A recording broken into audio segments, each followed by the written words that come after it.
Hey, what's up? It's Symphony here. Subscribe to my brother Mr. Creepy as Hell channel, and when you're watching his videos, make sure you stay in one piece. Peace, peace, peace.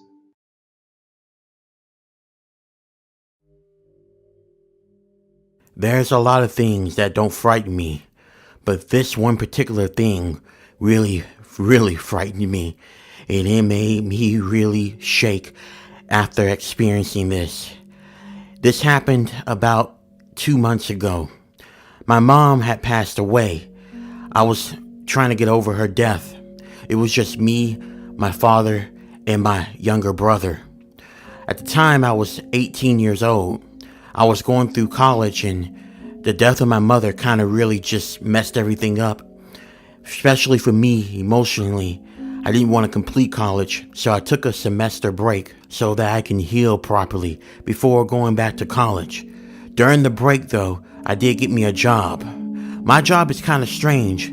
I will work from about 2 p.m. to 11 p.m. or sometimes even from 2 to 12 a.m. Just depends on the workload. One night when I got back home and I was heading upstairs, my father and my younger brother were both fast asleep. As I continued to head into my room, I closed the door, I took a shower, and I went ahead and went off to bed. But about 30 minutes later, I heard someone call out to me, "Hey son, come on out. Come out, come on out son. I want to talk to you about something, come on out. Come on, don't be just sitting there, come on. Come talk to your father. Come on, open the door. Come on." I was hesitant to open the door. It just seemed so weird to me. I mean, the last time I checked, my father was asleep. But now, he's knocking on my door, wanting to talk. This late at night, it just seemed wrong. So then I replied to him by asking him, Dad, how about you just come in? The door is not locked or anything, just open the door and come in. You say you need to talk to me.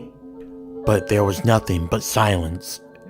I got very sleepy, and I really didn't feel comfortable with opening up the door, so I went off to sleep. When I woke up, it was morning already. I went downstairs to see my father cooking for my younger brother, and for me, I guess.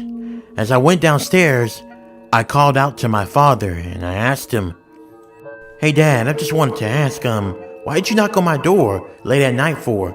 I mean, if you wanted me to talk to you or something, you could have easily just walked in if you wanted to talk to me. It just felt kind of weird, and plus, you kept on knocking repeatedly, kind of scared me." When I told my father this, he looked at me in a confused look, and then he said, "Son, I don't know what you heard, but I was asleep all last night. I didn't knock on your door at all. I swear, I was off to bed, because I have to get up and work today, and so I need every ounce of my sleep, so maybe you must have been dreaming or something, I don't know." I was in shock, and chills ran down my body, because the person that knocked on my door sounded just like my father, but my father just told me that it wasn't him, and he had a serious look to his face where I knew he wasn't lying.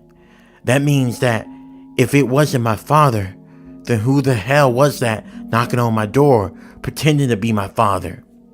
A couple of days later, I did some research, and I come to find out there's this urban legend called Mimic. Basically, it's anything that takes the form of someone that you care about, someone that you love, or, close family members. And in this case, this mimic thing took on the form or the voice of my father, and that's what confused me.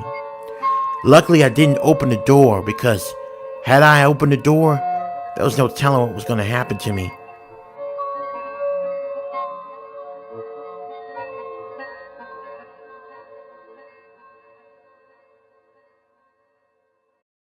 Every time I buy something from the thrift store, I always have a priest to bless it, just to make sure the person who previously had it doesn't have any negative energy or maybe demonic entity attached to it. I know this is going to be weird, and I know a lot of you are probably really non-believers in that stuff, and I get it. I used to be a skeptic too, until I experienced something that happened to my grandmother that made me change my views about everything. A little backstory.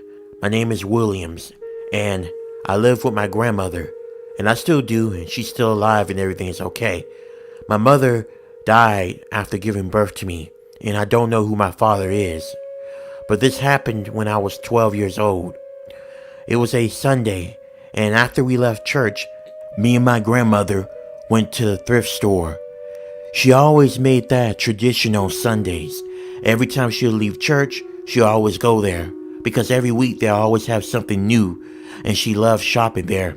Sometimes we can be there up to about 3 hours. It really annoys me sometimes. When we got there, we looked around for a bit. I decided just to sit down because I really didn't feel like walking around the thrift store for a couple of hours or maybe possibly the whole rest of the day. About an hour later, my grandmother came up to me and asked me, "Hey William, let me ask you a question. What do you think of this statue right here? It's a very beautiful carving and the way they designed it, I like it. It will go good with all my other collections of my statue. It's a really beautiful one." When I looked up, I was expecting to see some sort of angel statue, but instead, it looked like some dog, but maybe a monstrous creature. I couldn't describe it. It had little wings on it as well, and the eyes were orange. It creeped me out. I didn't tell my grandmother how I felt about it. I just agreed with her. "Oh yeah, it's a very nice statue." "Huh, appreciate it then. Okay, we're gonna go ahead and go now. I think I got what I want. I don't really need to look around for anything else." I was taken off guard. My grandmother was ready to leave the thrift store, and it hasn't even been 30 minutes, but I wasn't complaining. I got up and I went with her and we left. But leaving out of that thrift store, I didn't know what awaited for me and my grandmother. I didn't know that our lives were about to change, and for the worse, all because of that statue. Actually, things started happening immediately when we got home. Later that night, after my grandmother cooked dinner for me and her, I noticed I heard my grandmother talking to herself. I couldn't hear what she was saying, it just sounded like she was just whispering, but it kinda made me a little bit unsettled. I walked up to my grandmother in her room and I asked her, "Grandma, are you okay? I heard you talking to yourself. I just want to check on you. Are you doing all right?" "Oh, yeah, William, I'm doing okay. I just had a long day, and your grandma is just very tired. I'm gonna go off to bed, and you should go off to bed too. You gotta get ready for school in the morning," she said to me with a nervous laugh. I decided to leave it alone because I figured that maybe my grandmother just had a long day, and maybe she was just exhausted and tired. So, later on that night, at around 9:30, I went off to bed. I checked on my grandmother, and she was already asleep, so I figured that maybe she was just tired. I went in my room, and I fell off to sleep. "You're gonna die!" I almost fell off my bed. When I looked up and cut on the light, my grandmother's eyes were so wide open, it felt like they were gonna come out of her socket, and she was gritting her teeth like she was really angry.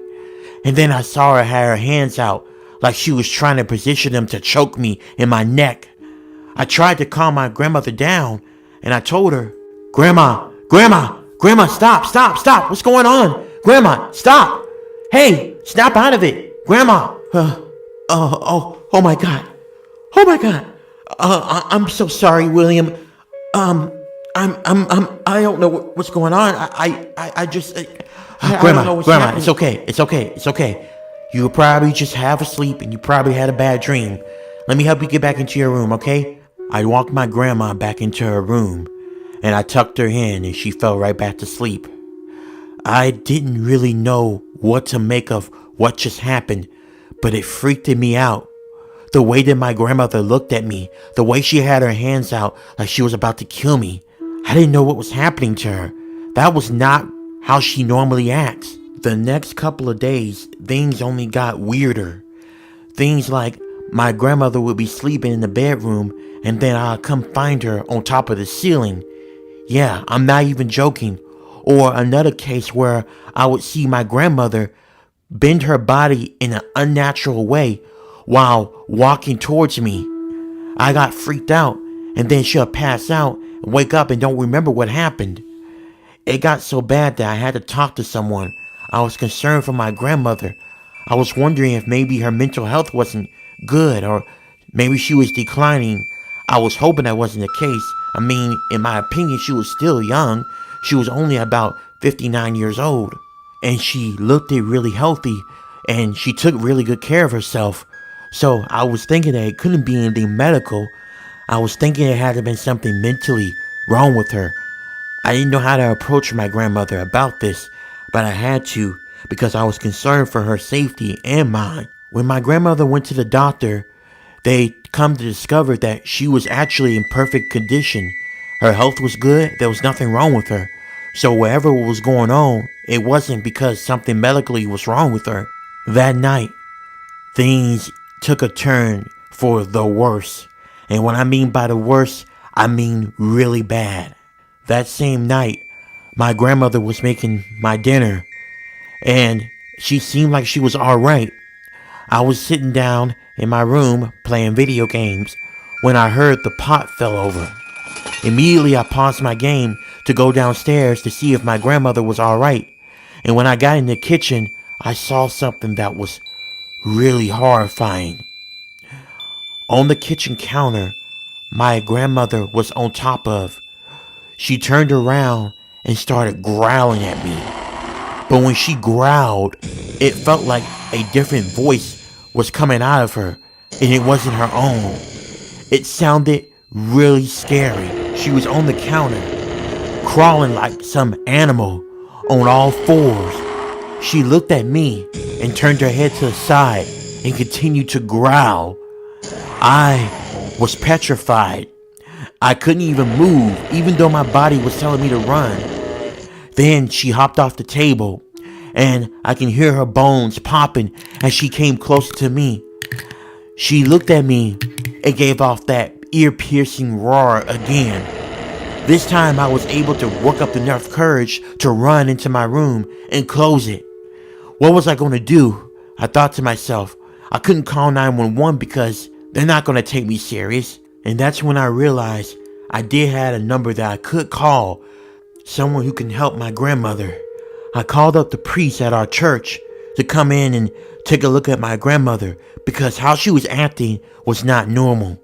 Now, like I said, I'm not a big believer in these type of things. Even though I go to church with my grandmother, I only go with her because I don't want her to be alone and she doesn't have anyone to go with. So I just go with her to keep her company. But in honesty, I didn't really believe in none of that stuff. After I got done calling the priest, I waited for him to come. Meanwhile, my grandmother started to act even more strange. She was screaming and she was crawling on all four. And once again, she started growling. This went on for several minutes. And even though the priest came in about 5 minutes, those 5 minutes felt like eternity. Finally, when the priest came in, he saw my grandmother. His eyes were wide open. Immediately, he called for other priests to join him because they had to tie my grandmother down in order for them to perform what they call an exorcism. I still was skeptical, but I let them do what they can to help my grandmother go back to normal. Eventually, all three of the priests were able to tie my grandmother on a couch and perform the exorcism. As they were performing the exorcism, I can hear my grandmother scream in a voice that wasn't hers, growl in a voice that wasn't hers, hiss, snarkle in a voice that wasn't hers. It was a scary ordeal that I had to go through. Finally, a few hours later, they were successfully able to exorcise the demon or whatever was possessing my grandmother out of her body. An hour later, my grandmother woke up and she felt horrible about what happened. I really don't know what came over me. I'm so sorry, William. I'm so terribly sorry. I don't know what happened. Grandma, it's not your fault. You obviously were possessed by something. I don't know how, but you were possessed by something. A day later, the priests were able to do investigation on what may have caused my grandmother to get possessed. And behold, it was something from the thrift store. That statue of that weird-looking dog. From what the priest said, someone had latched an evil spirit onto the statue. Something that was like a portal from this world and from the underworld. A couple of weeks later, my grandmother really recovered from being possessed, and I managed to get rid of that statue. She didn't want it in her house anymore. We still go thrift shopping to this day, as I'm 22 now, but anything that we get, we make sure to bless it. And I became more of a believer now after witnessing what happened to my grandmother. Like I said earlier in what I was telling you, if you ever get anything from the thrift store, just be very careful, because you'll never know if you're inviting a evil spirit into your place.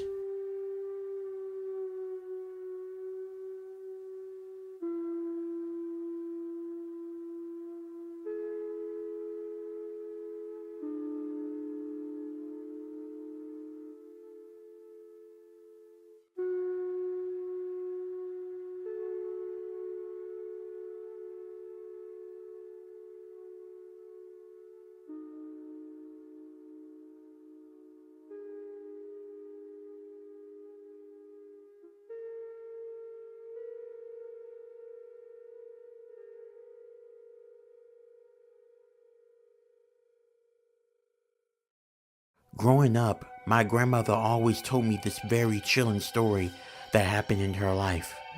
She said that this really freaked her out to the point her folks moved out of this town and moved it somewhere else. So it goes like this. When she was little, there was a carnival that came into town. Now, what made this carnival really strange was it just appeared in the outskirts of their small town out of nowhere. It was like this carnival just appeared in thin air. Regardless, a lot of kids wanted their parents to take them to this carnival, including my grandmother. But my grandmother's parents at the time said something was off about this carnival and they wouldn't let her go to the carnival. She was pretty upset, but she obeyed her parents and didn't go to this carnival at all. That same evening, as my grandma was having dinner with her parents, they noticed that they heard a whole lot of screaming outside of their house. The screaming grew really loud, and it was a whole lot of people screaming. My grandmother's father told everyone to stay where they were at. He went out to go check to see where the noise was coming from or what was going on with all the commotion. And when he went out there, he saw a bunch of parents crying and screaming. They kept on saying that their children were missing and that they were gone and they couldn't find them, like they just vanished. That carnival, it took our kids. We can't find them, they're gone, a mother said to my grandmother's father.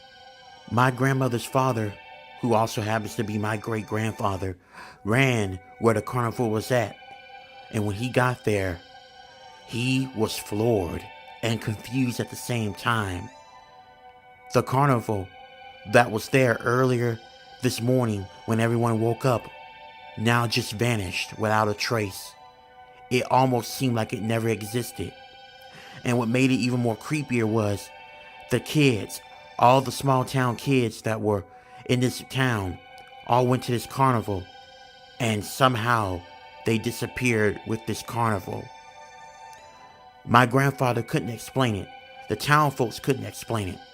There was no logical way to explain this. There was no way that these people could have kidnapped all these kids and unbuild everything they fixed up at the carnival without there at least being a few people in this town noticing what was going on.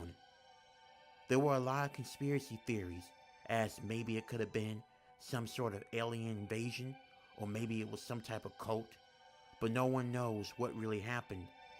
There was an investigation that went into this, but even the top-notch police detectives could not even figure out what happened. It made no sense to them. After this went down, my grandmother's family decided to move out of this town and start a new life somewhere else, because the events that happened at this small town freaked my grandmother's family out, including her. My grandmother was very lucky that her parents did not allow her to go to the carnival, because if she had, she would have been another child that went missing. To this day, no one knows what happened to those kids. It remains a very cold mystery.